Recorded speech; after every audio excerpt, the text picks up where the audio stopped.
Hello again, it's me, Jack Wallen, and I'm here today to talk to you about conceptual writing. What is it?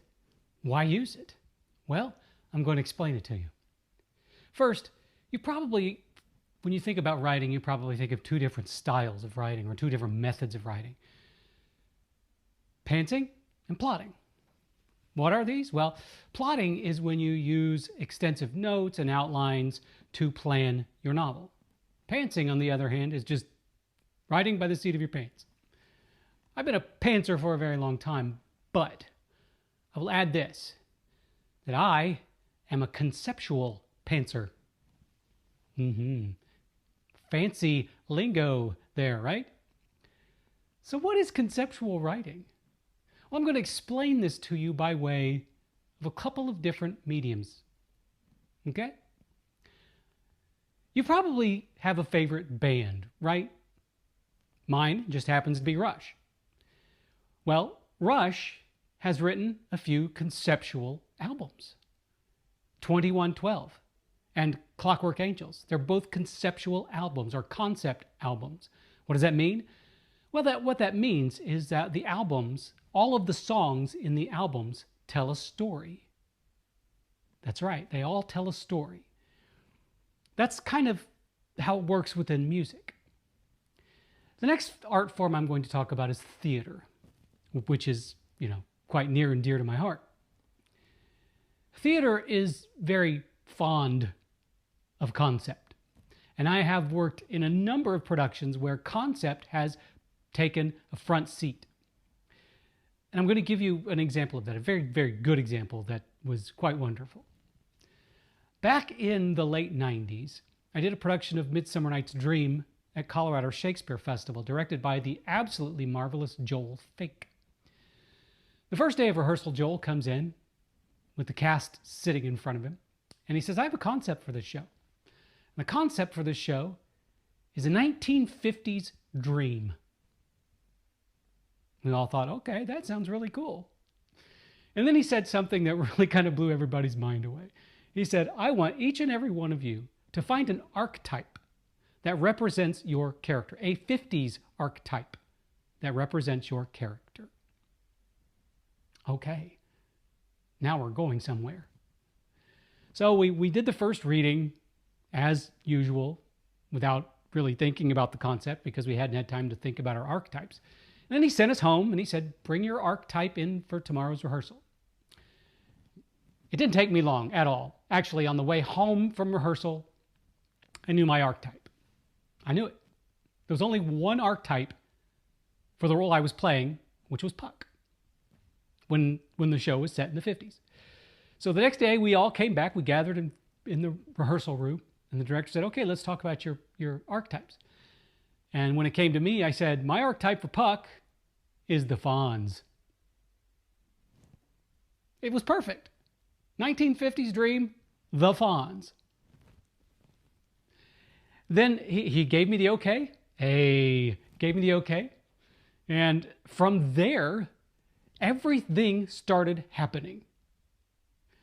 The costume designers, the set designers, the sound designers took this concept and ran with it. For me, for Puck, aka the Fonz, I wound up wearing a silver leather jacket with a big black pompadour, black jeans, and silver leather Chuck Taylors. It was fantastic. And then that kind of helped dictate what the character, Puck, was going to be like. I modeled him after the Fonz. And it was all simple. It just came to life. It was wonderful. That's a good example of concept within the theater. Now let's talk about concept in writing, aka conceptual writing. It's kind of the same thing. You come up with an idea for a story, right?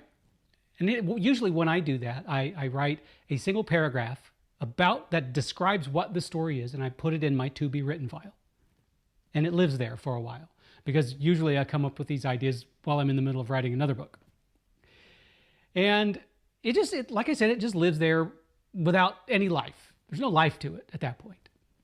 And then when it comes time for me to decide what I'm going to write next, I read my to be written file and I'm like, which tickles my fancy the most? And sometimes I'll read a paragraph for a story idea, and immediately a concept for that book will happen.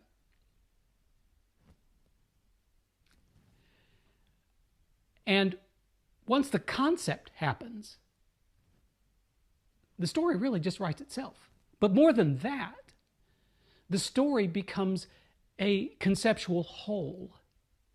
And everything in the story is driven by and drives the concept. Let me give you an example from my past. I don't know if you know this, but when I first wrote I, Zombie, I wrote it in first person present tense. My idea, my concept for this book was, the idea for the book was a journalist who had been bitten by a zombie and decided to chronicle his downward spiral into the zombie abyss. And after I came up with that idea, I had to conceptualize it before I could write it. And the concept was that he had come up with all of these ways in which he could capture every moment of becoming a zombie, no matter what he was doing. So even if he happened to be fighting another zombie, he had a recorder, a tape recorder or a digital recorder strapped to his head, so that and a video recorder, a camera attached to his head, so he could capture everything was happening. Because I realized very early on that because it was first person present tense, he certainly couldn't write about what was going on when he's having to battle a zombie or fight through all of these things or fight other people or whatever. So I had to conceptualize a lot of components for this book. And as soon as I came up with those concepts, I was able to write this fairly easily. Because, like I said, when he was fighting a zombie, his running out of words, losing words, his capturing the moment happened automatically. He didn't have to write it. And that concept fed everything else. So he became kind of a MacGyver kind of character who could come up with these quick and easy fixes for what he was trying to do. Now that he doesn't, not really a kind of a jack of all trades MacGyver. He wasn't making bombs out of chewing gum and toothpicks, but it was more about how he could chronicle everything without having to worry about stopping what he was doing and writing something down and going on. That concept really did push it forward. Another book, another series that I had to really highly conceptualize was my Clockwork Cabaret series. Even before I could write that book, I had to conceptualize what these mechanical beings were, because they weren't just mechanical beings, they were hybrids between mechanical beings and humans. And there were different types on different levels. And each level kind of lived in a certain strata of society. So once I was able to finally conceptualize all of those beings, then I was able to write the book. And because I had conceptualized everything about the book, I didn't have to worry about straying away from kind of the theme and the idea of what the book was. It was already plotted and planned out without being a pantser or without being a plotter, without having an outline or anything. But I had everything conceptualized in my head, so I didn't have to worry about coming up with these ideas as I wrote. It was all pre-planned. Now, let me talk to you about the reason why I decided to talk to you about conceptual writing. And it happens to relate to the super secret project, which is no longer the super secret project because I announced it. Now it's just called My Zombie. That's another book I wrote in the series. The Me and My Muse series. So I just finished writing the second episode for this series. And I was absolutely thrilled with how it came out. In fact, I was so much more thrilled with how the second book came out, our second episode came out, that I felt it necessary to go back to the first episode and do some tweaking. But why? Why did I have to go back and do some tweaking to the first episode when I already felt like the first episode was done? Here's why. Because during the writing of the second episode, the concept of the entire series really came into focus. And the concept being this hybrid between live theater and film. Because all of a sudden, I was using the filmed aspect a lot more than I did in the first episode. And I was not only doing that, but I was using the filmed portion of the episode to further the plot along. So it wasn't just something there for eye candy or for something to just serve as flashbacks or things like that. It actually didn't just call back to the past, it looked towards the future as well as remained in the present. So all of a sudden, I had this kind of way to work with and manipulate time as a concept and a construct within each episode. So I went back to the first episode and I said, okay, how do I apply this new idea to the first episode? And I started rereading the first episode and I realized it became very easy to do that. Because during the writing of the second episode, the concept of this thing became very clear to me. And now when I go to the third episode, it'll even be more clear. So essentially what I'm trying to say to you, writers, be you book writers, screenwriters, or stage writers, poets, whatever, is that if you struggle to write your book, whether you're a plotter or a pantser, think about this. Before you start writing, or if you're a quarter of the way through and you're struggling, stop, step back, and think, what is the concept of this book? Or what is the concept of this series, or this story arc, or this character? And once you've fleshed out the concept, how you are going to kind of build the world of this universe, build the universe in this series, things start coming together. For example, another example, I have a series that I haven't started writing yet, but I've already conceptualized it. Okay? The series is essentially a horror series that is set in the 50s. And it applies modern themes to that era without actually pulling away from the era, without doing a disservice to that period. And it's not going to be highly conceptualized, because it's not going to be one of those, well, I'm going to have modernized technology, but in a 50s vein. It's literally going to be set in the 50s. So that, to me, is a concept. It's not just a time period, it's a concept. Because then I have the framework for this story preconceived. I know about the fashion. I know about the music. I know about the cars. I know about the phones and the manufacturing processes and all of these things I know now. And then I can apply them to each one of these horror stories that I'm going to write, because each story is going to be a different story.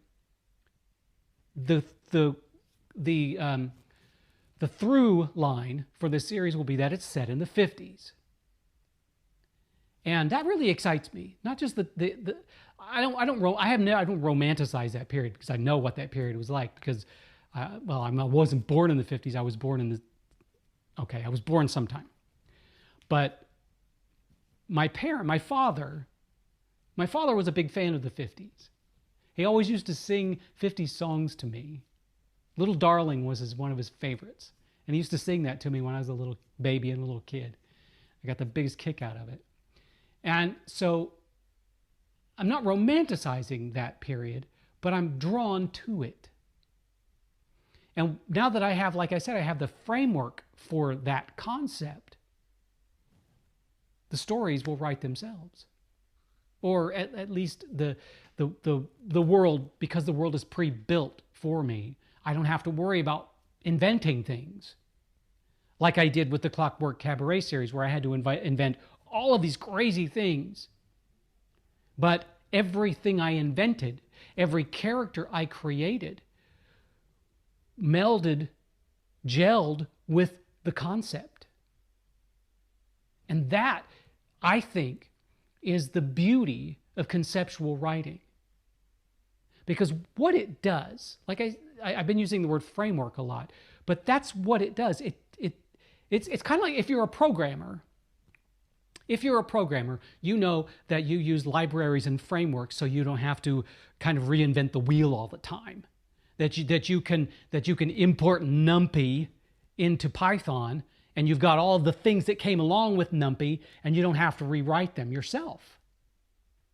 So when you develop a framework for your story, you have pre-created all of these ideas and these themes, kind of like you kind of packaged this thing together that you can open up as you're writing the book and go, oh yeah, okay, that's important. I have to make sure that that's there, and you just kind of build and build and build upon that theme or that concept, and it all just comes together, and it's a beautiful thing. But you don't have to work so hard while you're writing the book. As long as whatever you're writing falls in line with the concept that you've created, it works. And that's the beauty of conceptual writing. Trust me, I have worked with this pretty much ever since I've been writing. I have worked with it as an actor, a writer, a director, you name it. Concept is very important to me. Concept and metaphor. Those are the two things that really drive my artistic self forward. And I don't know if I've explained it very well, but I hope that you can take this idea, and this is probably the most important thing. Take this idea and make it your own. Give conceptual writing a try. Before you write that first sentence in your book, know what the concept is for the story. What is this world like? When is it set? What is different about the world in which it takes place than the world in which you live in? Is it in the future? If it's in the future, what kinds of technology are going to be present, and how do they kind of dictate life and existence? It's a wonderful thing, concept. The only thing I would warn you about is don't make concept the overriding thing for your story.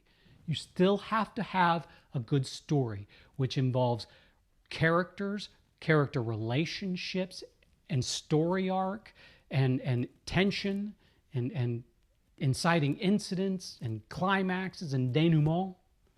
You've got to have all of that stuff. And all that stuff is more important than concept. But concept is a thing that can drive all of those things not only forward, but forward in such a way that they all blend together smoothly and seamlessly to create something absolutely fantastic. And there you have it. Concept. Thank you so much for being a part of my little journey here. I hope that I have educated you or helped you with the problem that you're having right now, or maybe just entertained you. You could sit there and look at the goofy looking guy prattling on like he knows what he's talking about. Anyway, if you've enjoyed this, please share it with somebody who might need this information. And subscribe if you like. I'm not trying to make any money here. I'm just trying to impart some wisdom, share, and help, because that's kind of my modus operandi. I just want to help. I hope that you and everyone you love and care for have a wonderful day.